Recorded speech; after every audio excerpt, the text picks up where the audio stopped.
go. First ball.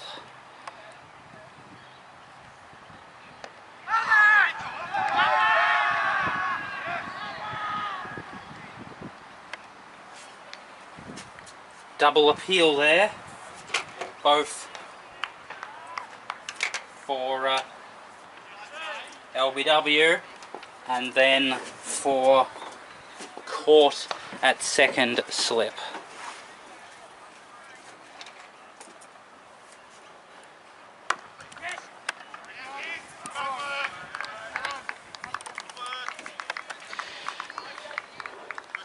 So he's got a bit of a slingy action. The first one was able to swing into the right-hander. The second one he released a bit differently and it came out as a low full toss. Batsman was able to drive it and get off the mark.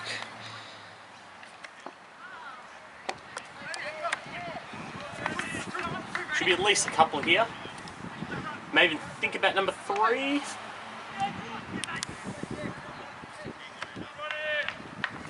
Look at that. Very smart running there. Of course, on strike at the moment, the captain Mitchell Zink didn't quite do as much as he would have liked with the ball, so he's thrown himself straight into the thick of things. Opening the batting.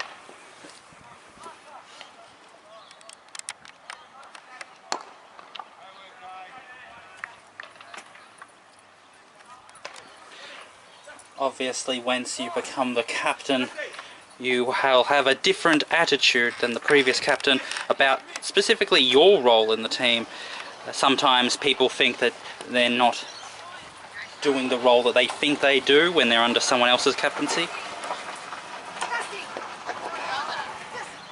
And so then, when you become captain, you start giving yourself a different role that you think that maybe is more appropriate. On the other hand, some captains are so modest that they might not play themselves to the full potential because they don't want to crowd out everyone else. It's a balancing act, isn't it? Mind you, when you get to B grade, surely you just do everything the team needs. Diamond Creek off to a good start, then 0 for 4. This is the second over. The first one from the Nillumbik end. Looks like right arm pace. Of course, we've got Picton here. Important role to do. He did okay with the bat without being spectacular, and he's got an important job with the ball.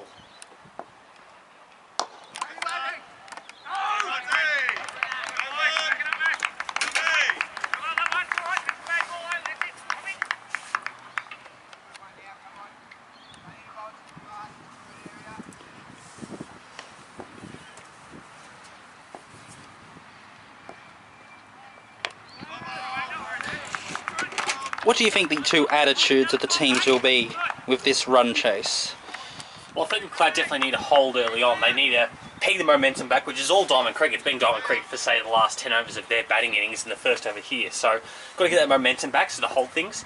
For Diamond Creek, they don't want to get the run rate out of hand, so by all means keep it in check.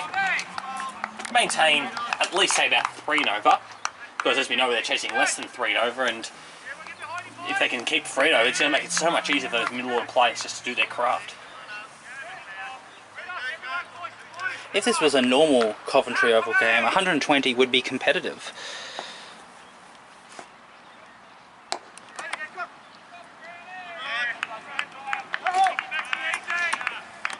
And look, it still could be.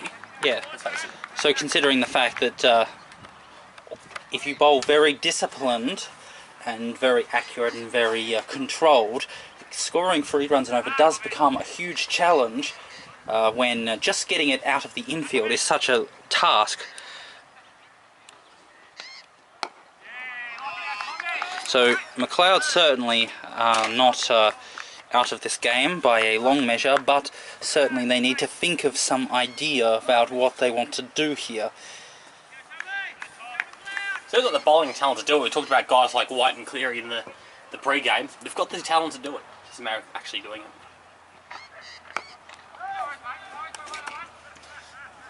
Tie second over, the Demons, and 0 for 5. This is the third over.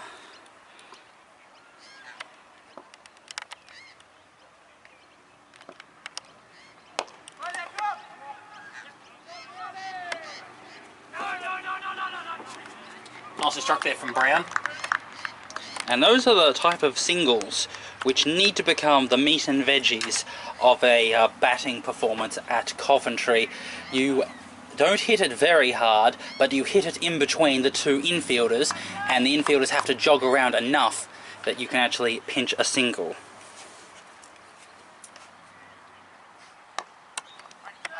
So if you have that as your meat and veggies, what else is you going to have on your dinner? Is what, your mashed potato going to be your boundaries? Well said. Because if you are batting too conservatively and you don't try to take those quick singles, you're going to find it very difficult to even score one run and over.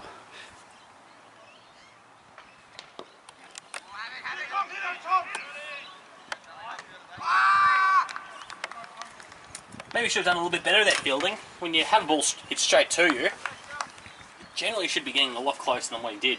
The throw was pretty good, but maybe a little bit lethargic there, picking it up.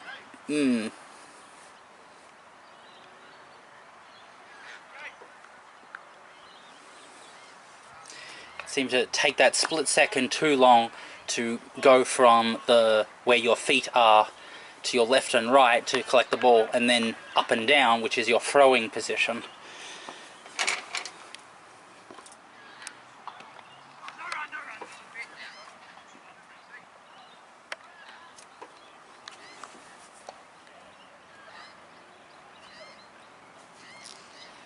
Two slips, gully, point, cover, mid-off, mid-on, mid-wicket, backwards square leg.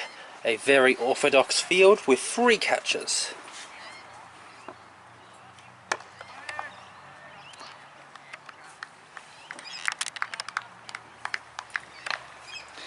Today has been an absolutely magnificent day weather-wise. There's been mostly blue sky with just patches of tiny little clouds. It's been very sunny, very blue, without a lot of wind. Glorious day. After 3, Diamond Creek and none for 7. This is the 4th over. Second one at the Nillumbik end.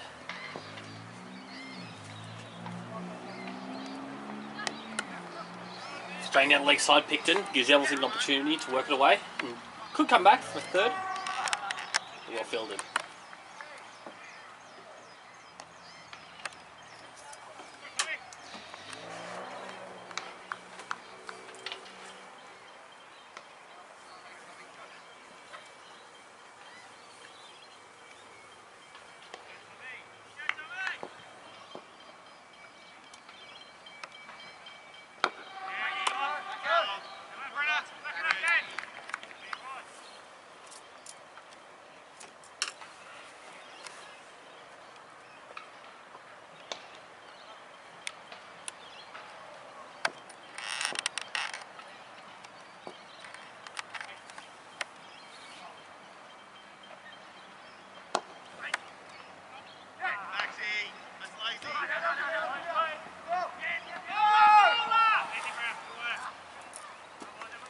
Not a great piece of cricket all around. Probably a little bit too loose delivery, poor fielding, and maybe even should have been 2, at least hunting for 2.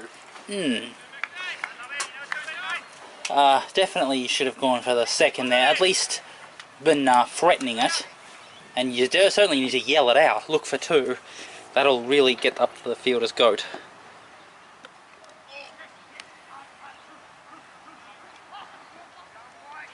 Like that. Our first bite of the run chase.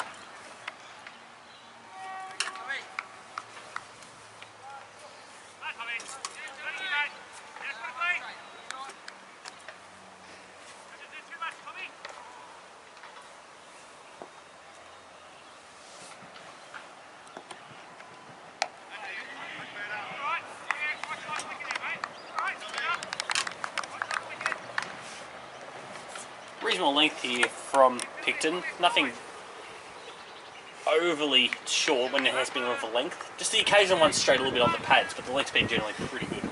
He doesn't seem to be getting a lot of swing or movement off the pitch.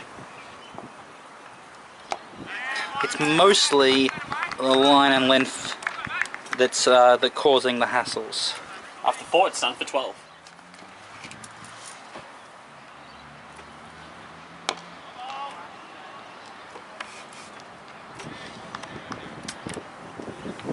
This is the 5th over, going at 2 runs and over, which is the usual way to start an innings.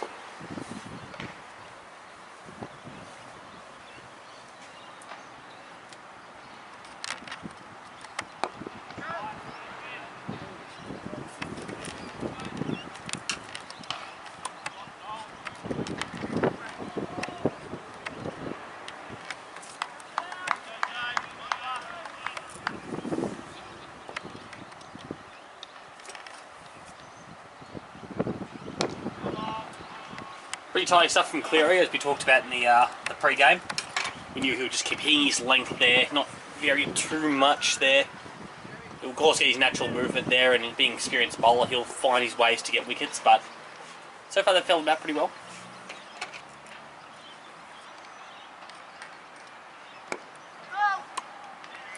Yes, they're certainly finding it very difficult to score off him.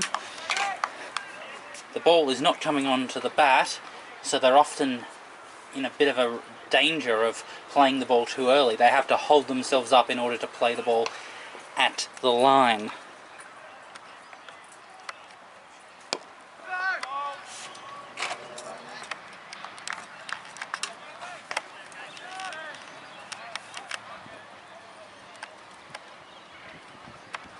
There are a few people sitting on the fence watching the game.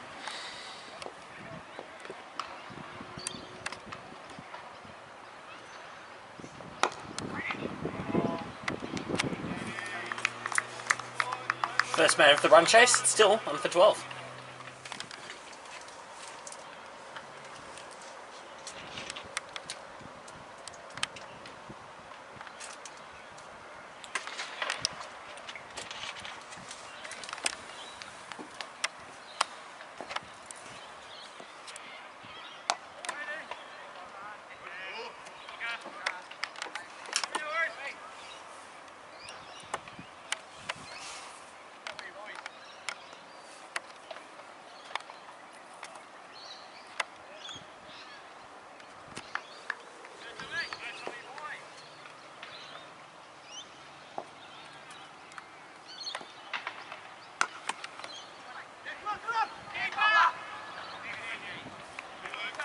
Well taken, single there from Brown there. It's really important then for him, because he won't necessarily have the endurance to rain quick singles later on, so while he is fit and able to take advantage of that, and later on maybe it's just going to be stand and deliver.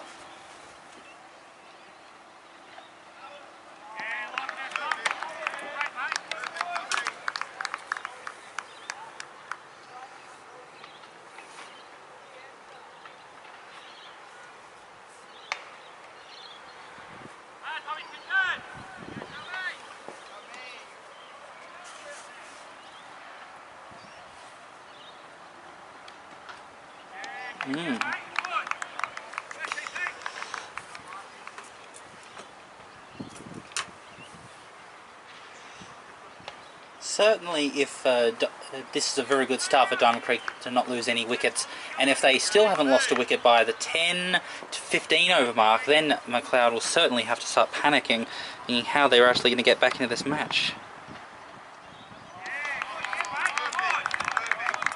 This is the idea though, this period of the last 2 overs, we've got the last 13 deliveries with 1 run, and they started getting back that momentum there. They haven't really had the momentum for a long time now, but if they can get it back now, and it could result in the opposite that we talked about, Macleod panicking, could result in the Demons panicking themselves.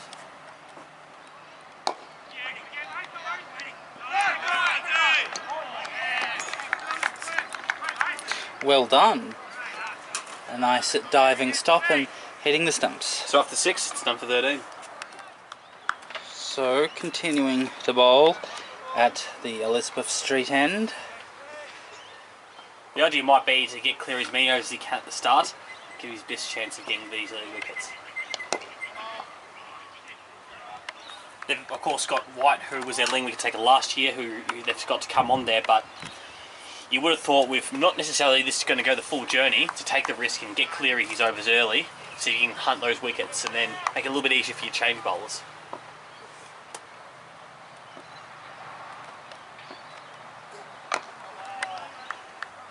Of course, on the flip side, if Diamond Creek start getting the run rate a little bit, it might be a case of just frequently chopping and changing, keeping them on their toes, looking at maybe even a 7th bowling option, whoever that may be. See if you can get those wickets that way.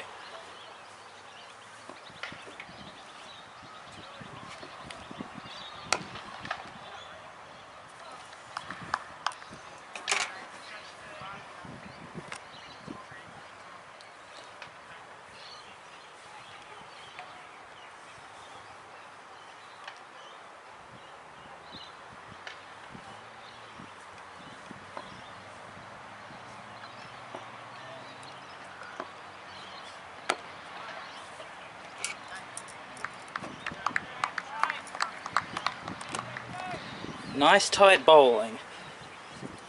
Just aiming outside of off stump, so he's not attacking the stumps so often, mostly just attacking the outside off stump region.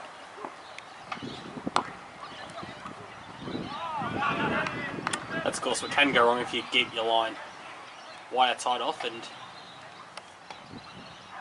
we have our first boundary of the run chase. Just creeps slowly but surely to the fence. Because one of the things you can do if you are looking to hit the stump, say 65-70% of the time, is that even your full toss is still a chance of a wicket if your bowls and leg befores. If it's outside off, it's a full toss, you really can't get a wicket aside from corner cover. So it definitely does help the batsmen free their arms.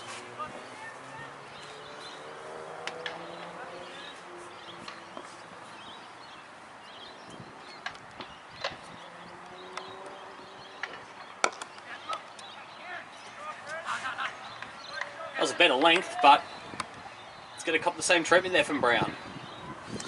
Basically the same part of the ground, twice. So after 7, Diamond Creek got the momentum back in this run chase. They're 21 for none. So this is the 8th over.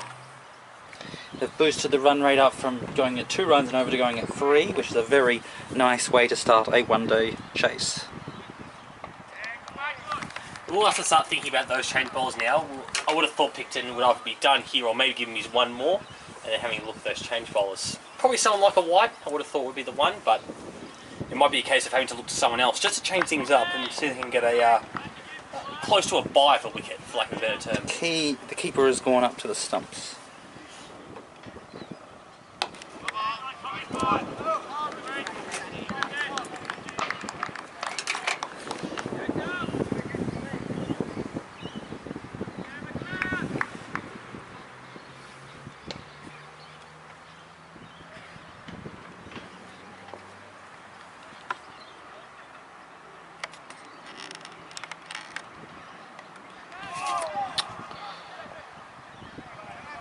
Those are all those half chances, aren't they? You've got to hold on to them. That is very disappointing. Dear me. Not necessarily the easiest chance, but if you've got a right-hander at first slip and he's going to his right side, you would have thought you'd hold him first most of the time.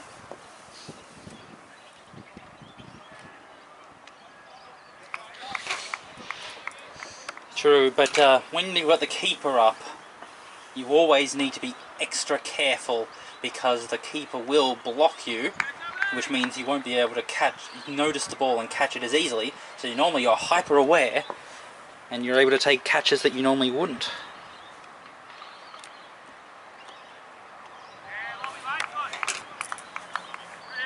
I'm not so confident about the keeper up to the stumps to Elsie. Perhaps to Brown to try and throw him off his game, but with Elsie only on 5, so he hasn't necessarily threatened him. You would have thought necessarily you didn't have to change it up too much with him there.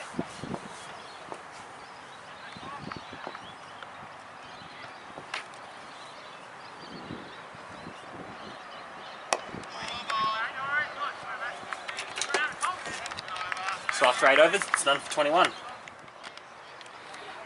So this is the 9th over, and what's going on here? The keeper's up to the stumps. We do have a change of bowler here. Oh wait, the keeper's going back. got wide into the attack. This is their ace card there, the man who did such a good job for them in 2017-18. Give me the key man here.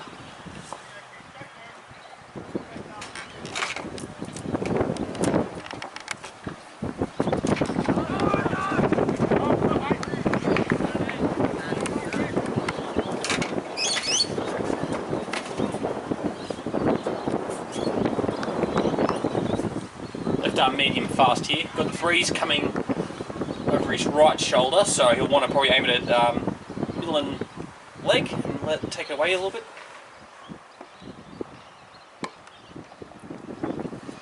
And this particular keeper up to the subs tactic makes a little bit more sense there, because you've got Brown who's driving comfortably there, banging probably a little bit out of his crease there. This forces him back a bit and doesn't allow him to dictate the length as much as he otherwise would if Bosso was back in his usual spot.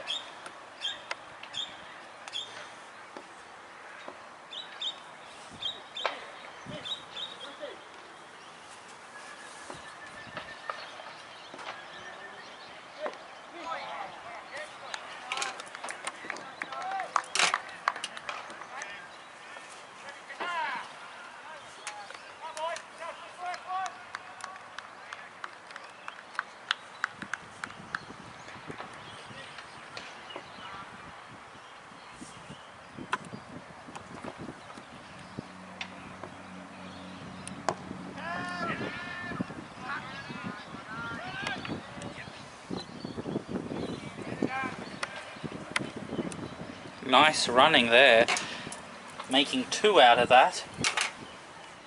One of the benefits of that is having Elsing run to the danger end. He's a little bit quicker there than Brown, so you would have thought those opportunities that may have gone astray if it was the other way around, they won't be lost on Mitch.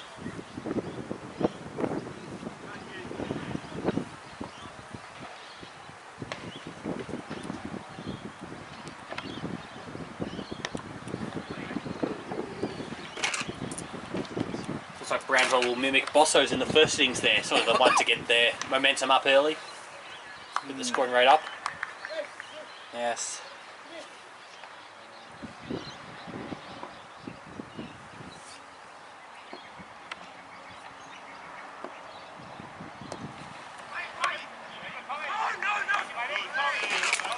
Well, nicely played shot, but just hit the fielder, otherwise could have gotten a bundle.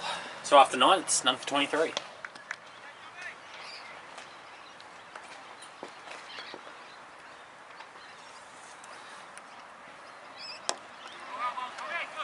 First aggressive shot really from Elsing, particularly aggressive.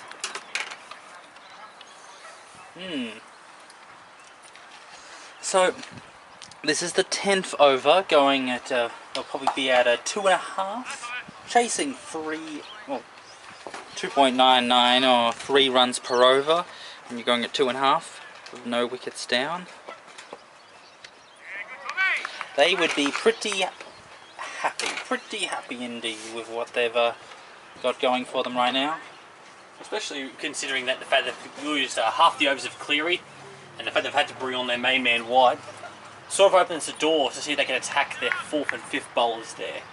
If need be, of course, they don't necessarily have to accelerate too much.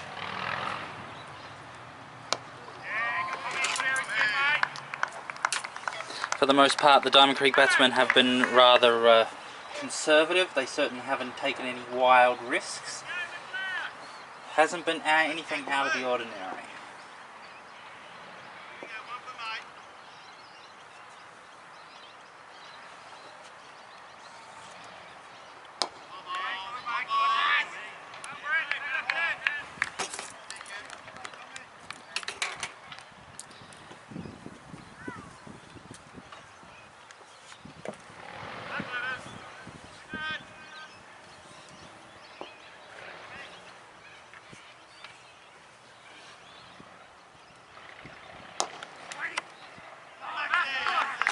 Neatly fielded there in mid-wicket.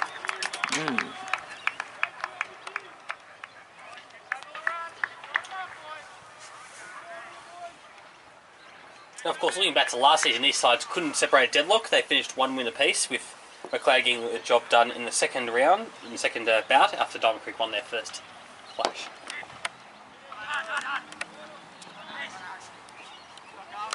It should travel short. No, he's got there. So for the 10 overs, the Demons, north for 27.